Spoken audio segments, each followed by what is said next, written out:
दोस्तों इस वीडियो में समझेंगे हम G7 क्या है। तो अभी 2025 का G7 जो समिट है कनाडा में होने वाला है। देखो G7 जो है ग्रुप ऑफ 7 है, यानी 7 कंट्री का एक ग्रुप है। दुनिया की 7 सबसे बड़ी डेमोक्रेटिक और विकसित अर्थव्यवस्था यानी डेवलप इकोनॉमिक जो है समूह का एक ग्रुप है। और इसमें होता है जो वैश्विक आर्थिक, राजनीतिक और रणनीतिक जो मुद्दे होते हैं ना उन पर डिस्कस किए जाते हैं। हालांकि देखो भारत इसका जो मेंबर नहीं है, परमानेंट मेंबर नहीं है, लेकिन 2019 से जो है भारत ना गेस्ट कंट्री के रूप में इसमें सम्मिलन होता है। लेकिन 2025 में भारत को अभी तक इन्वाइट नहीं किया गया था, जबकि बाकी कंट्री को जो 1 महीने पहले इन्वाइट कर दिया था।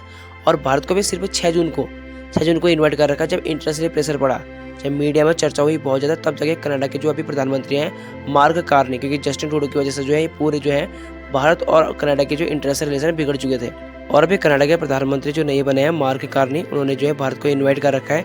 अब मुझे तो नहीं लगता कि मोदी जी वहाँ जाएंगे अभी, जहाँ तक मेरी समझ है, क्योंकि बहुत लेट हो गया। और कंट्री को देखो 1 या 1.5 महीने पहले इन्वाइट कर दिया था। तो भारत को भी इग्नोर भी नहीं कर सकता वर्ल्ड, क्योंकि भारत अभी जो है चौथी सबसे बड़ी अर्थव्यवस्था भी बन चुका है। और वहीं हम ग्रुप 7 की बात करते हैं। देखो ग्रुप 7 जो है 1975 में बना था। ये फ्रांस के उस वक्त के प्रेसिडेंट वलेरे जिस्कार्ड d'Estaing की पहल पर ही शुरुआत की गई थी इसकी। और देखो उस समय इसमें America, Britain, France, Germany, Italy और जापान सभी देश याद रखना। और इसे उस वक्त G6 कहा जाता था। 1975 में से G6 कहा जाता था। और 1976 यानी 1976 में से इसमें कनाडा जुड़ चुका था। तो ये हो गया G7, ठीक है। 1976 में से हो गए फिर America, Britain, France, Germany, Italy और जापान एंड कनाडा। और बाद में जो है इसमें 1997 में रूस भी शामिल हो चुका था। फिर 1997 में इसे G8 के नाम से जानने लगे। और लेकिन 2014 में क्रीमिया पर रूस के कब्जे के बाद, क्योंकि 2014 में जो है क्रीमिया में रूस ने कब्जा कर लिया था, उसके बाद जो है इसे सस्पेंड कर दिया गया था, यानी रूस को इससे हटा दिया गया था। फिर दोबारा G7 के नाम से जानने लगा। देखो भारत जो है इसका परमानेंट मेंबर नहीं है, ये आपको मैं ऊपर बता चुका हूँ। लेकिन कुछ साल से भारत जो है इसमें लगातार जा रहे हैं। और 2024 में जब हुआ था इटली में, वहाँ भी जो भारत के प्रधानमंत्री गए हुए थे। देखो इससे क्या होता है ना, ये बड़ा मंच है। G7 जो है एक बड़ा मंच है। भारत जो है इस पे मुद्दे रखते हैं, जैसे कि क्लाइमेट चेंज के बारे में, digital transition, democratic, global health, इन सबों के बारे में भारत अपनी बातें रखते हैं। देखो इससे क्या होता है ना, भारत की जो अंतर्राष्ट्रीय उपस्थिति होती है ना, इससे मजबूत होती है, क्योंकि वे बड़े मंच है। यहाँ पर अगर आप अपनी बात रखोगे तो पूरे वर्ल्ड में जाएगा, ये बात है। और 2025 का G7 जो समिट होने वाला है कनाडा में होने वाला है 15, 16, 17 जून को। और ये कनाडा के अल्बर्टा में होने वाला है।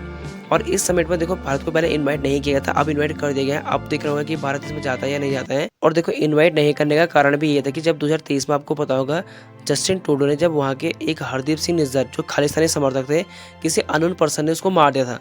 तो इसने जो यहाँ पर आरोप लगाया था भारत में कि भारत की एजेंसियों ने जो भारत की उन्होंने मारा है करके। लेकिन ये उस वक्त क्या, उसके बाद जब जांच बैठी तो ये बेतुका निकला, यानी खाली अफवाह फैला दी थी उसने। तो इसके चक्कर में भारत और जो है कनाडा के इंटरनेशनल रिलेशन बिगड़ चुके थे। और फिर इसके बाद दोनों देशों ने एक दूसरे के जो राजनयिक को निष्कासित कर दिया था, अपने देश से निकाल दिए थे।